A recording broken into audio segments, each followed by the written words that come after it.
Hello there, my name is Uduak Akpan. You can also call me Buff Akpan, the author of the book, The Viral Faith. Quickly today, I want us to look at what I call how to break self-limitations. How to break self-limitations. And the question you want to ask yourself is, what are limitations? But what are limitations? I want you to start thinking about that before we go into the details. Now, quickly, if this is your first time on my channel, please don't forget to hit the subscribe button.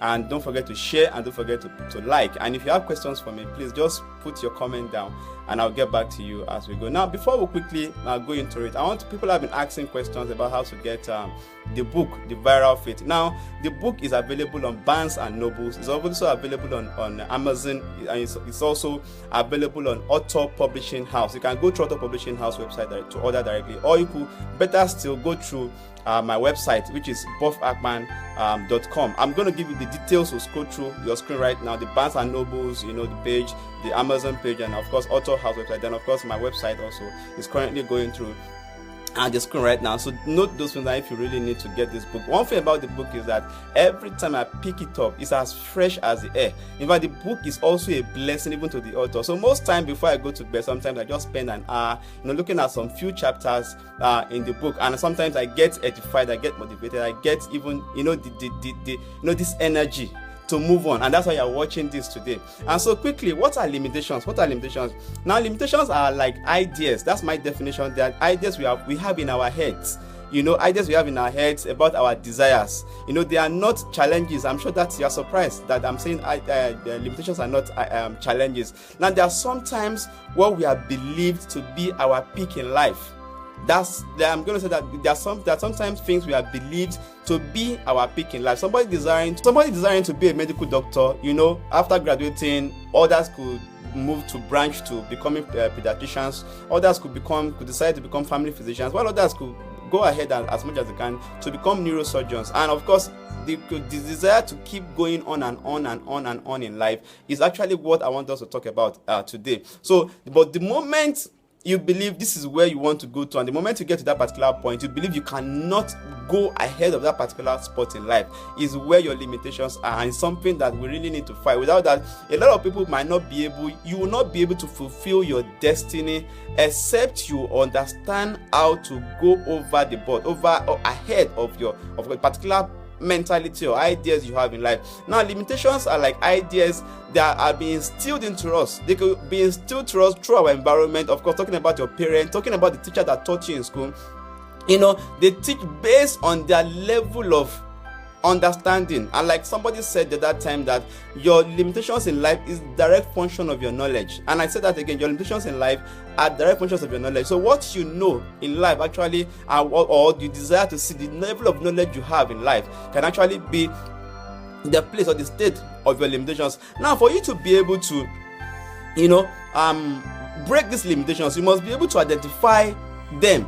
You must be able to understand them. You must be able to identify the limitations. You must be able to identify what limitations are. Some limitations are based on our environment. Some limitations are based on our colors. Some limitations are based on our sex. Some limitations are based on what we keep seeing, what we expose ourselves to. Some limitations, some of us have this level of fear that because of something we read from somebody, or something we heard from somebody, or something our teacher told us, something our parent told us, that when it comes to a particular thing, is meant for a specific set of people.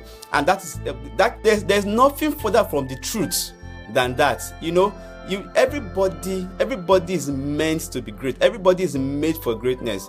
You arrive at your place in life based on your desires, based on your ideas, based on the conception or preconceived knowledge about your place in life. The truth is that a lot of people do not even understand. A lot of people do not even know what they are here for. A lot of people just believe the most important thing in life is to be educated, get married, then after that, then just live the life the way the life comes, because they believe that sometimes are beyond our control. Even as much as that is, your desires will actually determine your place, your destination in life. A lot of people have had, different things, different ideas, but the point is that if you do not implement those ideas, if you do not implement ideas that are not bound, our place in life is revealed to us in phases. I must be able to understand that some people want to conceive, everything about themselves, everything about their purpose at the onset. It doesn't work that way. Sometimes you get little about your purpose. The moment you keep at it, you start it, then things they are supposed to do, things they are supposed to live for, begins to be revealed to you, in phases. And that's how you must be able to, and that's how you must be able to approach life. Greatness is not something that happens suddenly. Greatness is not something that happens once and, the whole world forgets about that particular person, that particular field, that particular idea, that particular conception, or that particular innovations. But it's in phases. As you grow up in life, as you move on, as you desire to achieve things in life, then things begin to come up to you in phases. An individual arrives at his or her limitation in the place he or she thinks is the best for her. One thing I want to say is the fact that there's nothing like best in life. There are only better things. You must understand there is no best way to doing anything. There are only better ways to doing different things. If you give it another thought, if you give it a further thought, discover that there's something further from what you've conceived. And like I said sometimes ago, the whole world was believed to be, flat.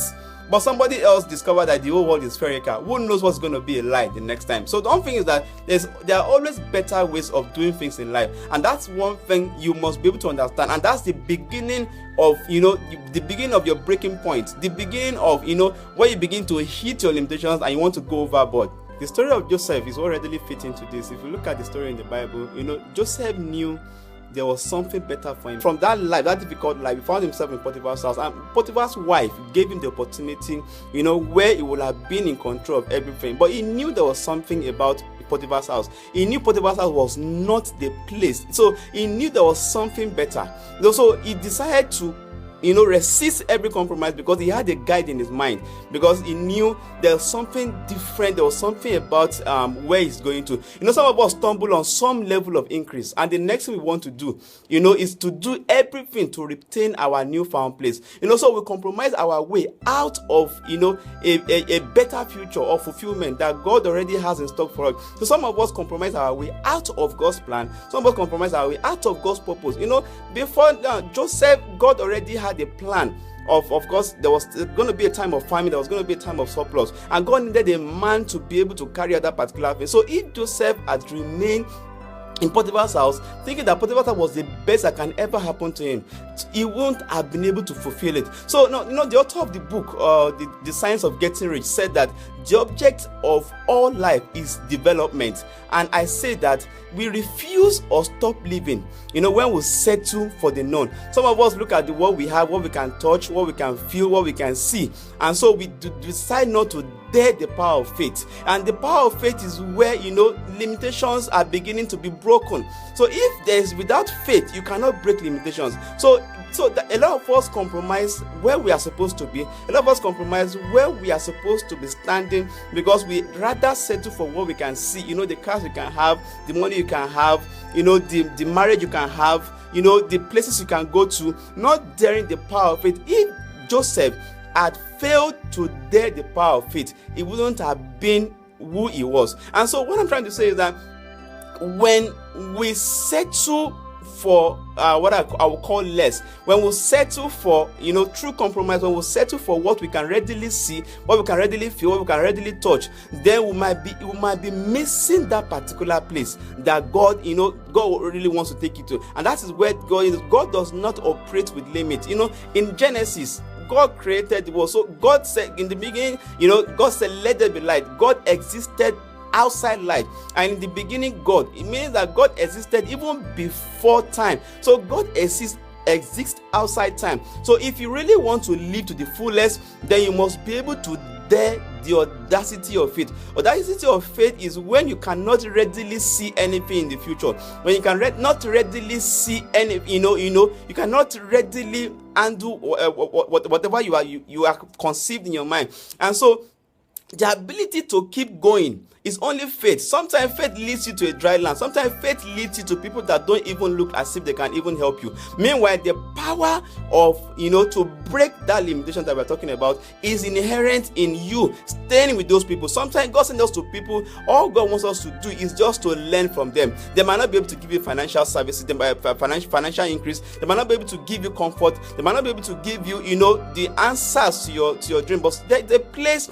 of training, there's a place of learning, and that place of learning is like a place where you build resistance, against the struggles of life, against the delays in life, against the scarcity, against the shame one might go through. And so when you move towards the place of faith, faith will lead you through. The place of faith, the path of faith are not usually smooth. But I'm telling you today that if you dare to break your limit, if you dare to break the beliefs your environment has instilled into your mind, if you dare to break, the belief you have heard from people, sometimes you hear some things and you just sink. Some of us goes into, our place, our shadow. Some of us have a time where we are lively. Some of us have a time where we are down. And so if you want to constantly live a fulfilled life, then you must be able to trust the power or the place where faith leads. And where faith leads, if you can follow faith, then definitely you'll be able to break through limits. So if this is what you have in mind, then you need to begin to apply the power of questioning right now. The power of questioning is a place where that's the beginning, the foundation of your being able to break through your limits. And limits are given to man, so that man will be able to stay in a particular place. Now, mind you, the power of God in us will not let you rest until you begin to move ahead, until you begin to desire to do more than that you have conceived, to do more than what your environment portrays or present to you, to do more than what your current financial state say you can achieve. And that's where the power of faith, that's where the power of breaking through, your breaking point begins to actually. It was really getting late, so I had to stop. But I'm talking about the power of limitations. The story in First Chronicles 4:9-10 speaks about a young man. The environment put limitation on his mom. The mom in turn accepted the limitations and put it on the young man. And the young man lived for a very long time until he got tired of his place. Until he got tired of the resistance he had in life, until he got tired of the limit the environment put him. The name limitations christened him. So he cried to God, and the moment he started questioning his particular place, that was when he knew where he was is not the best for him. So when he questioned his position in life, then he was able to cry to who can help him. So that's the first thing. That's the first thing you need to do to be able to get out of your current stage in life, to be able to move ahead in life, to be able to break your limitations. Using the power of questioning. So So number two thing is about what you watch. What will feed our minds really goes a long way in helping us out of whatever situation we might be in life. What we put in our minds will actually go a long way in determining where we get to in life, determining where we decide to settle down for. So what you watch really goes a long way. Some of us feed ourselves with different, just like my last video I talked about, what you feed yourself, where you receive your information, and what you do with those informations, that it really matters in life, and it influences your decisions and everything you do in life. So number two is what you watch in life. Then number three, what about what you read? What about what you read? Do you just pick up books, or people just send junk to you and you just begin to pick up things and begin to read? These are the things that forms the information in our minds that put us in a particular stage, in a particular level in life. So you need to begin to watch what you read. You need to pick up books that can actually alter the pattern of your thinking. The pattern of your thinking that can actually tell you, no, you can do better. Of all the books that are very, that you can read in life, only the word of God is real. Only the word of God is alive. Only the word of God is active. So you need to pay attention. You need to read the word and meditate on the word.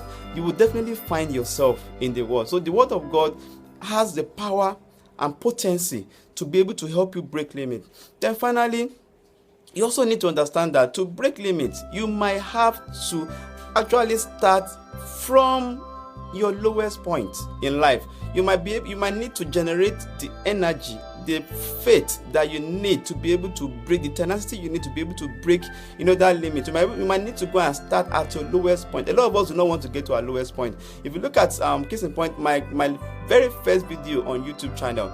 I felt I recorded that video. I woke up on the morning, put on a t-shirt and just started recording and just started speaking to my phone, and all of a sudden suddenly I uploaded the video on YouTube, and as soon as I mistakenly uploaded the video on YouTube, somebody just liked it within 5 minutes, and I felt what I thought was not good enough, somebody could actually like it, and somebody has said that, wow, this actually spoke to me. And so I was encouraged, and that what I thought was not good enough to put out there, so people actually appreciated and gave comment and said, this particular. So when you get to our lowest point, that's where we might be able to generate the energy, the potency you need to be able to break through your limits. So but if you are not ready to go down to your lowest point, Jesus Christ was given birth to in a manger, but only wise men visited him.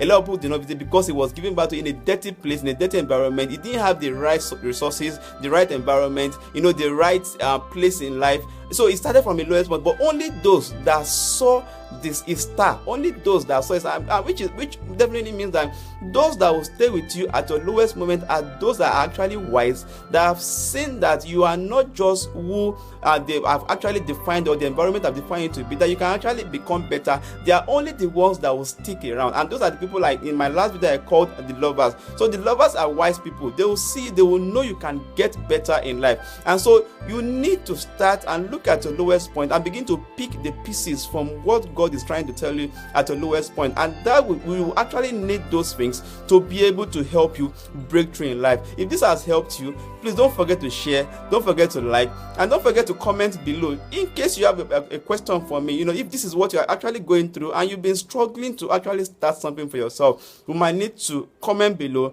then I'll get back to you and be able to help you more in what to do in life. The name is Untitled Chapter. God bless you real good.